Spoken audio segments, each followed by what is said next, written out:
अस्सलामुअलैकुम वरहमतुल्लाहि वबरकातुहू हुमक़फ़िरतहू। Dear students, उम्मीद करती हूँ आप सब लोग खैराफियत से होंगे।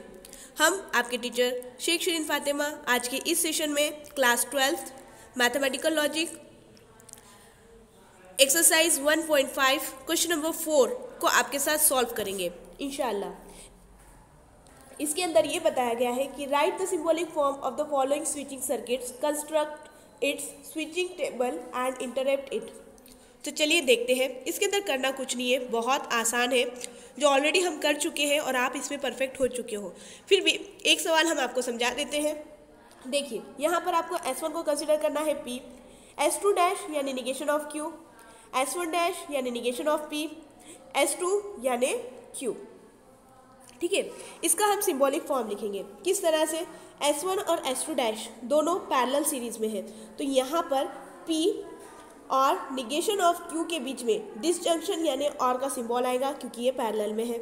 इसके बाद S1 डैश यानी निगेशन ऑफ P, S2 यानी Q, ये दोनों सीरीज में है। सीरीज के लिए हम इस्तेमाल करेंगे एंड का, और यहाँ पर ये तीनों पैरेलल में है, तो यहाँ पर आएगा डिसजंक्शन का सिंबल।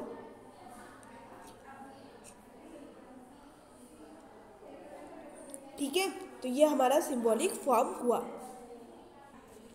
जो सिंबॉलिक फॉर्म मिला था उसी के अकॉर्डिंग हम यहाँ पर टेबल बनाएंगे। ये आप लोगों को पता है, यहाँ पर हम लिख चुके P यानी S1, Q यानी S2, निगेशन ऑफ P यानी S1 dash, negation of Q यानी S2 डैश, सारे क्लोज हैं। इनका सिंबॉलिक फॉर्म कुछ इस तरह से आया था, जो अभी हमने डायग्राम के अकॉर्डिंग समझा था। ये टेबल बनाना आपको आता है। P और Q की बात हो रही, पहले दोनों ट्रू यानी 1, फिर दोनों फॉल्स यानी 0, एक ट्रू एक फॉल्स यानी 1 0, एक ट्रू एक फॉल्स यानी 1 0। निगेशन ऑफ P, इसका उल्टा 1 का 0, 1 का 0, 0 का 1, 0 का 1। उसी तरह से निगेशन ऑफ Q, इनका डिसजंक्शन, इनका कंजक्शन, और फिर उसके बाद ये वाला। इसमें आप ऑलरेडी परफेक्ट हो चुके हो, तो इसे हम समझा नहीं रहे हैं। अब यहाँ पर देखिए लास्ट कॉलम, ये हमारे लिए इम्पॉर्टेंट है।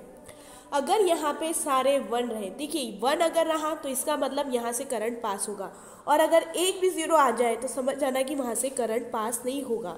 तो यहाँ पर लास्ट कॉलम में चारों भी 1 है, यानी यहाँ पर करंट पास होगा।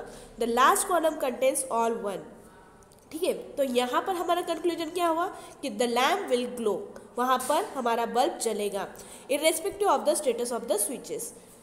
यहाँ पर ये रहा आपका आंसर, ये इम्पॉर्टेंट है। अब देख लेते हैं दूसरा स्विच, एक और बार उसे समझ लेते हैं। देखिए यहाँ पर S1 यानी P, S1 डैश यानी निगेशन ऑफ P, S1 यानी फिर P, S2 डैश यानी निगेशन ऑफ Q, S2 यानी Q।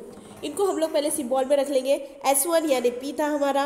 अब यहाँ पर ये दोनों S1 डैश और S2 dash negation of P and negation of Q दोनों एक दूसरे के सीरीज में है। सीरीज यानी कंजक्शन। ठीक है, फिर यहाँ पर डिसजंक्शन लेना है, ये दोनों पैरेलल में है, इसलिए यहाँ पे डिसजंक्शन का सिंबल आया। अब ये वाला देखेंगे, S1 यानी P, S2 यानी Q, दोनों सीरीज में है, तो यहाँ पर आया एंड का सिंबल, कंजक्शन, और ये तीनों पैरेलल में है, तो यहाँ पर आया और का सिंबल। इस तरह से ये आपका सिंबॉलिक फॉर्म बना, जिसका इस्तेमाल कर कर आप यहाँ पर उसका टेबल बनाओगे, स्विचिंग टेबल। ठीक है ना, यहाँ पे आपने सब चीज़ें लिख ली, ये आपका सिंबॉलिक फॉर्म बन गया। इसके अकॉर्डिंग आपने टेबल फॉर्म किया। टेबल के अंदर आपको देखना है यहाँ पे 1 1 0 1।